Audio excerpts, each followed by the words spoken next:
if you're a business owner or in a supervisory position and something's happening that's not meeting your expectations, what do you think is a good way to broach the subject?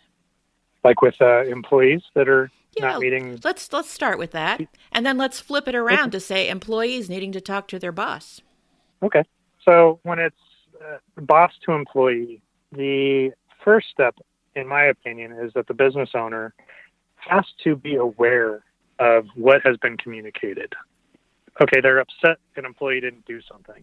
We've all seen either TV shows or real life experiences where the boss comes in, they're yelling at everybody. Nobody has any idea why they're pissed off, who they're really pissed off at, and just it's a negative work environment.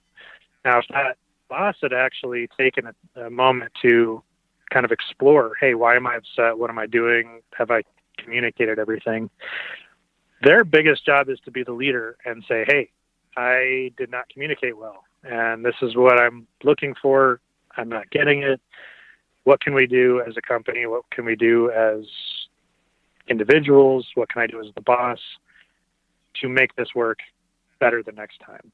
When it's an employee who feels like their expectations aren't being met by the boss, it becomes a little more tricky because you have to know that you can approach that person and say, hey, can we have a conversation? And honestly, if you're not working in a place where you don't feel like you can approach your boss, that's something to look at all on its own.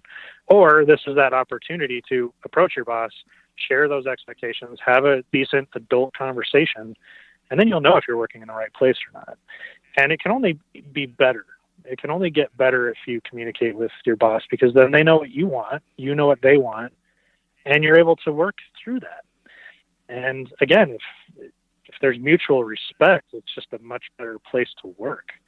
And it is tricky. It's a lot scarier because you don't want to approach your boss and then get fired. Nobody wants that.